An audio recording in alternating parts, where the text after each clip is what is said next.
Kamusta ka na? Ayos ka lang ba? Happy ka ba? O sad pa rin ba?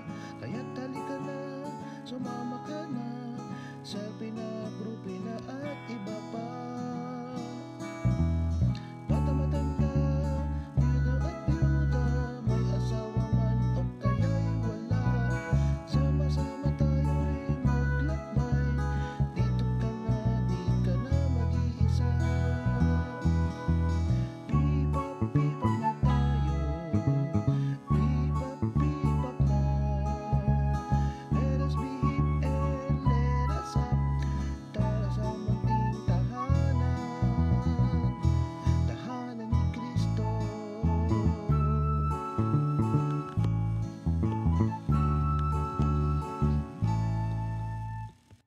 Good afternoon. Welcome to Parish Pastoral Accompaniment Program. Or P-pop. Yes, P-pop for short. And of course, happy fiesta last week. Di ba? Nag-fiesta tayo. May mga banderitas pa tayo ngayon nakadisplay dyan. Ang saya-saya po. Kasi kasama din natin yung ating barrio captain, yung buong barangay, and of course, yung ating Don Bosco, no? Si St. John Bosco. Nag-celebrate talaga yung ating barangay at ang ating simbahan. Kasama na rin sa celebration yung nasa sakupan ng Barangay Don Bosco sa MIP. Ang ganda talaga, no? Pagka nagkakasama-sama, no? Nagkakaisa yung isang community kahit na iba ang mga simbahan, pero pag meron tayong activity na nagkakasama-sama tayo. Yan. And dahil dito, nagkaroon po ng misa. Yung misa po, naintindihan ko no, ang talagang mission ng mga Salesians. Ang Salesians po kasi, yan po yung ginawa hawak ni St. John Bosco, no? Organized niya. Yan. Form. Yes, ito po yung mga kaparian natin na nandito sa Mary Help of Christians at sa mga iba pa pong mga lugar. And meron din namang mga brothers na hawak din nila. So, ang importante po talaga dito at ang natuwa ako yung paano na-handle to ni St. John Bosco na lahat po, wala naman siya ini-exempt eh. Lahat po mga bata. Hindi naman kailangan sabihin magpapari ka. Hindi eh. Basta bata, talagang ang galing niyang handle ng mga bata. So pakinggan natin si Reverend Father Favi Faldas. Siya po ang FIN Vice Provincial. Yeah. Okay? So let's hear it from Father. Our first reading comes from chapter 34 of the book of Ezekiel, where we hear the metaphor of shepherding for leadership.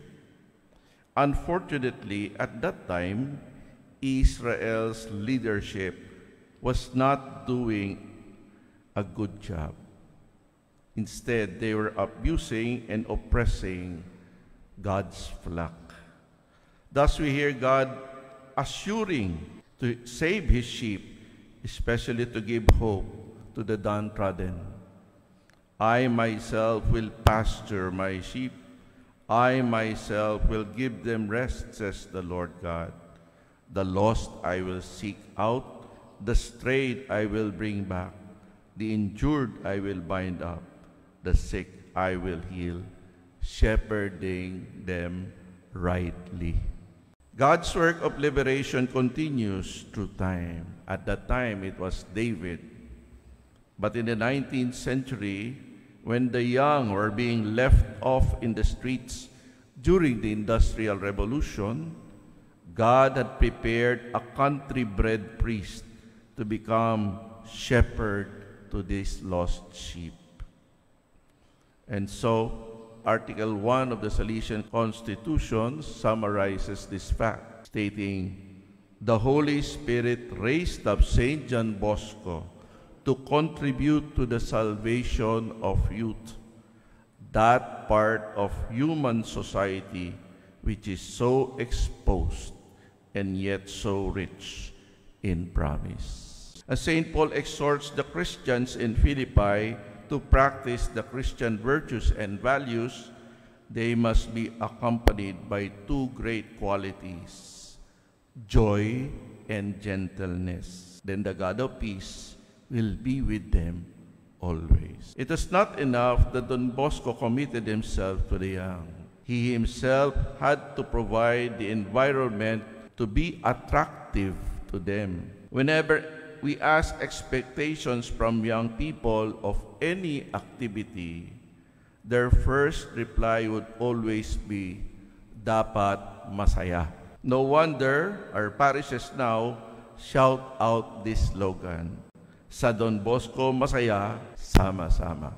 In his reflection during Don Bosco's feast day last year, Pope Francis described Don Bosco as a teacher of joy and even prayed that all priests may receive this grace of being joyful. But lest we misunderstand this joy as mere smiles and laughter, the basis of all this is the serene and God-filled relationship built between Don Bosco and his boys. In this year's Trena of our Rector Major, he mentioned this as his first recommendation at the conclusion of his letter. First quoting Pope Francis, who said, "It is not enough to have structures. If authentic relationships are not developed within them, it is actually the quality of this relationship that evangelizes." As regards gentleness, we cannot forget that in Johnny Bosco's Dream of Nine, the very first words that the man told Johnny were, "You will have to win these friends of yours not with blows, but with gentleness and kindness." This is the obvious reason why Don Bosco chose St. Francis de Sales as his personal patron and of the society he has founded. Let us remember that we, all those who are called to be part of the Salesian family, must have gentleness as basic, whether we be clerics, religious, or lay people. Curiously, Paul used the Greek word epiekes for gentleness, which can also be translated as reasonableness. This means that Christians are not to be easily angered, but rather must be reasonable, able to handle difficulties and disagreements with maturity. In the many times Don Bosco underwent so many trials and difficulties, he remained reasonable. After hearing God's commitment to send shepherds like Don Bosco, the gospel then challenges us to become like little children in spirit and receive these little ones, the young and the poor, in Jesus' name. For us who love Don Bosco, from Salesians to members of the Salesian family to a simple devotee, this implies that we do not just pray through his intercession, but must embrace a lifestyle which includes a mission for the young or for the marginalized of society. Like Don Bosco, the salvation of souls must be our prime concern. His motto, "Give me souls, take away the rest," must be a mantra, not just in the mind, but also in our attitude and in our works, in our actions. And in doing so, Don Bosco assures, "Salve, salvando, salvati." Rejoice in saving others, you save yourself. God's vision for Don Bosco and his children, let us not just dream for the young, but also with the young. I hope you understand the difference. But most of all, let us not just keep on dreaming, or else we are always sleeping. Rather, let us actualize ours and their dreams. And yet, the challenge remains of how we can pass on to the greater church the charism, the spirit, the zest of Don Bosco's dream. Fittingly, we are here at the shrine of Don Bosco's Madonna, Mary Help of Christians, to whom Johnny Bosco was advised, I will give you a teacher. Under her guidance, you can become wise. Without her, all wisdom is foolishness. May the Lord, through her intercession, continue to make us, Don Bosco's sons and daughters, humble, steadfast, and strong, so as to transform wolves into sheep. Amen. So you heard it from Father, no? Ang linaw po talaga at saka na-inspire talaga ako. Ngayon ko lang talaga mas lalong naintindihan.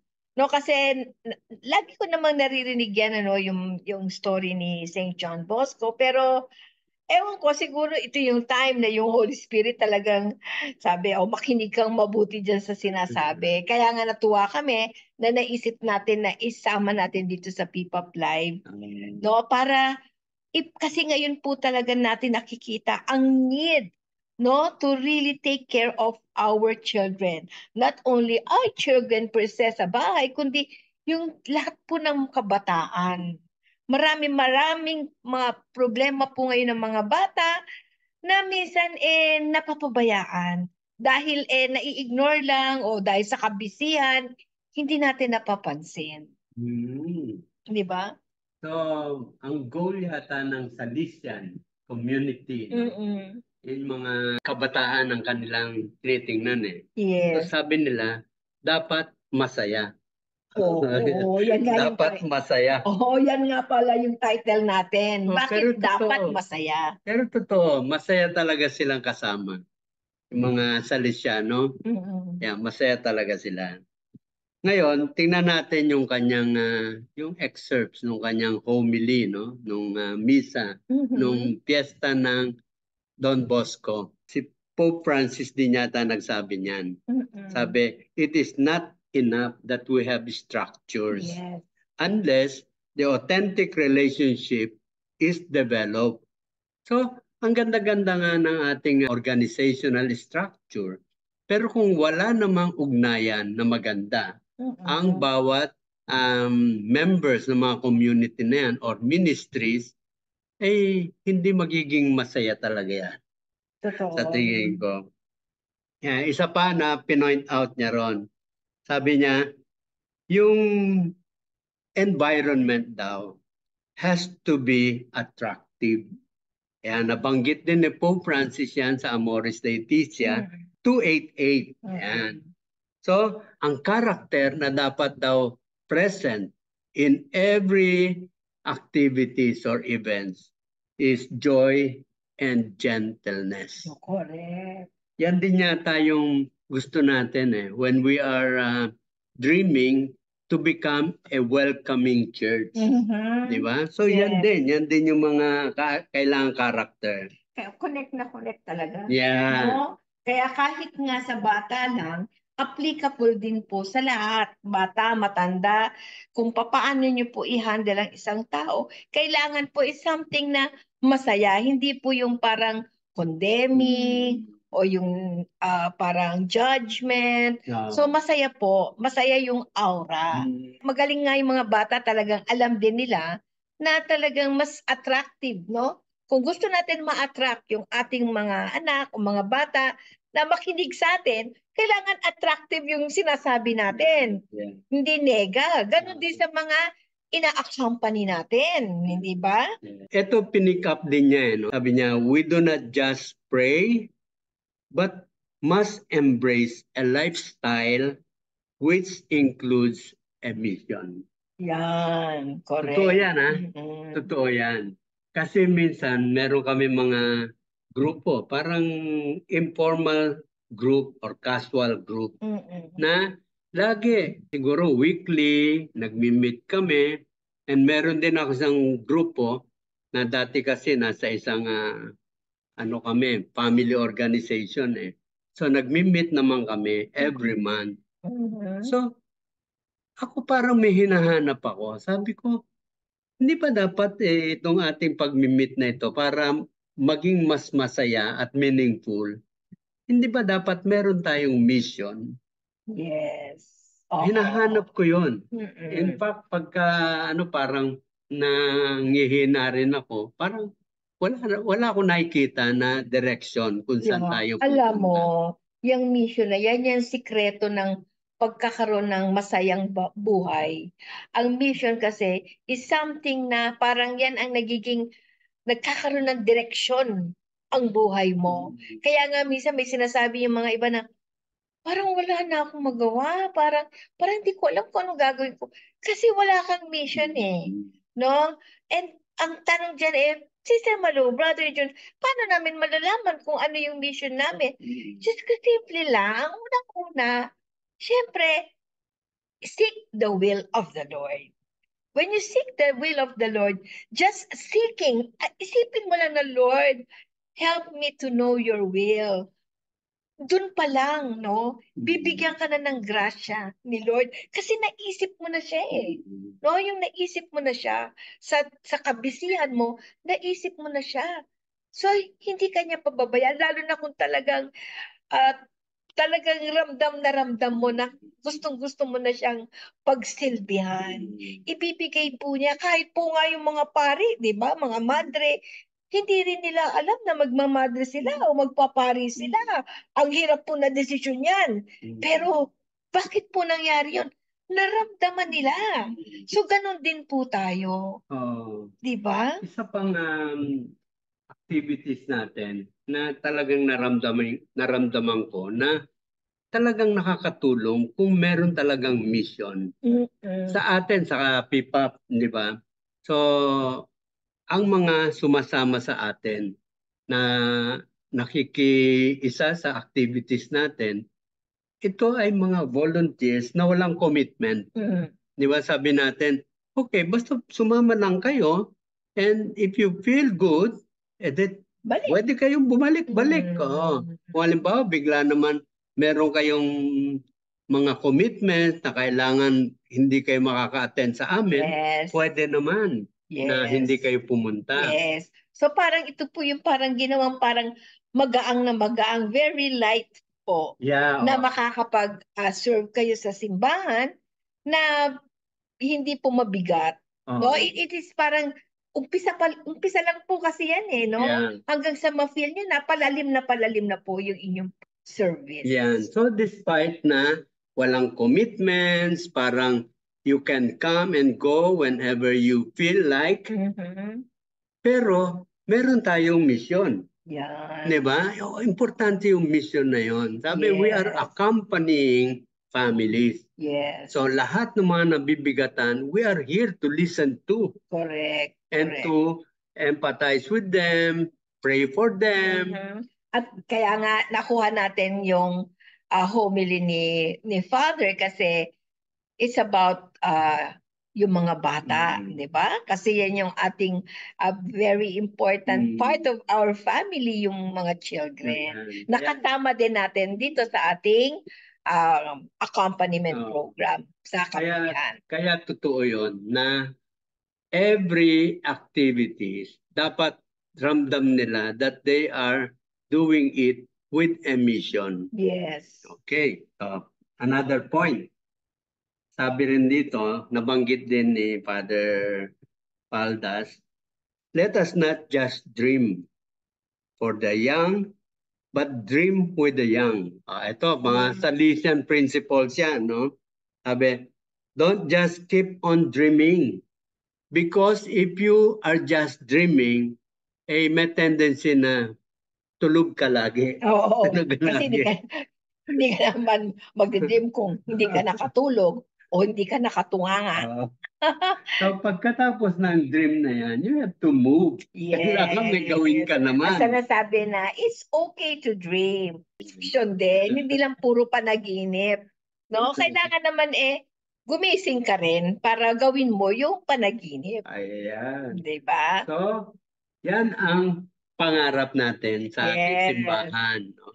Konektado yan. Yan, meron about that dream, no? Sinabi din ni Father Fabi, nasabi niya na huwag ka lang basta mag-dream, no, yung babata, pero you go with the dream. Ibig sabihin, samahan mo siyang managinip. No, parang you accompany. You accompany him. Hindi sabi mo, o sige, ano panaginip mo? O sige, okay, managinip. Pero samahan mo siya. And then, kasi pagkasama mo siya, masasamahan mo rin siyang gumising at gumawa. Yeah. Yeah. At matupad yung kanyang panaginip by God's grace and will of the Lord. Yeah. Alam mo, natutuwa talaga ako ron sa kapihan. Ano? Mhm. Sabi ko nga, inumpisahan natin yon just an activity para ma-attract sila. So, in the process, tayo naman, nagtutuloy-tuloy tayo kasi we embrace a mission. A mission of accompaniment. Di ba? So, tuloy-tuloy yan. Ano na tayo. Yung magsimula natin yung kapihan, nakaka 2 years na tayo. 2 years na tayo. So, yung mga nagpupunta ron, na-attract sila. Bakit sila na-attract? Because masaya talaga doon. Yes. Kaya nga sabi joy, di ba? Masaya talaga. There should be joy. Oo, hindi po siya parang parang yung masyado bang yung pinipilit mo kunyari maging spiritual or religious. Talagang very parang casual lang po yung mga usapan doon. Parang kapihan na, kaya nga ho tinawag na kapihan eh.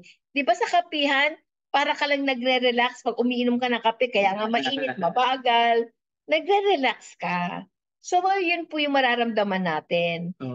Kaya nga, habang nagtutuloy-tuloy ang activities na yan, si Father Chris, naisip din niya na yung kapihan, ay yan ang talaga magiging daan para yung pangarap natin sa 2025, our Jubilee year, yung simbahan natin, makamit naman natin yung pagiging welcoming church. Yan, totoo. Kaya nga, pagka sinabi kasing welcoming church, yun yung pupunta yung mga tao doon, hindi mo kilala, nili-welcome mo siya. Diba? Yes. May kailangan sila, wala silang kailangan, but you are welcome here in the parish. Kaya nga, kung babalikan ninyo, no, yung mga palabas dito, pakinggan nyo rin yung mga sharing ng mga bata, no? Kung bakit sila bumabalik, bakit nila nagugustuhan. Akala nila kapi-kapi lang at inuutusan, hindi naman pala ganoon. Marami pong activity and sa katunayan nga, meron tayong mga iba-ibang klaseng activity like listening skills, gano'n, paano makinig, paano magsalita sa mga tao, no? So, nakakatulong po talaga. And hindi po niyo malalaman yan kung hindi po kayo bibisita. Na-form din sila, na-develop din sila sa kanilang generosity. Yes. Sa kanilang patience. Yan, lahat po yan. Unti-unti ninyong yung mga tao ron, raramdaman. hindi sila judgmental. Yes. And they accept anyone, kahit anong level nila, kahit ano ang kanilang estado sa buhay. Accepted sila. Totoo. So, kayo, kung halimbawa hindi pa kayo nakakapasyal, try to experience it.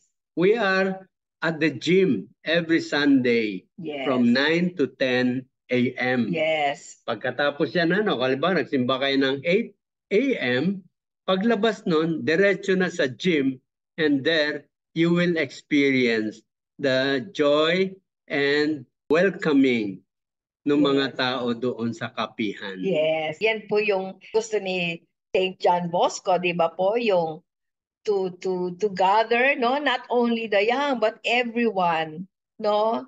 To be attractive. It is so attractive.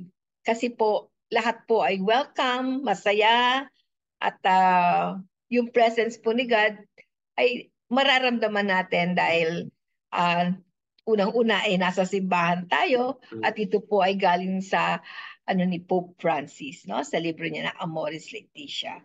And of course, huwag natin kalimutan yung ating mga post-Cana program, no, yung mga gusto pong matagalan na pagsasama, no, at masaya. Masaya pa rin. Yes, masaya pa rin. Dapat masaya. Dahan kayo sa mga post-Cana programs na i-announce namin. Okay? So we'll see you again next week. Okay. Bye. Bye-bye.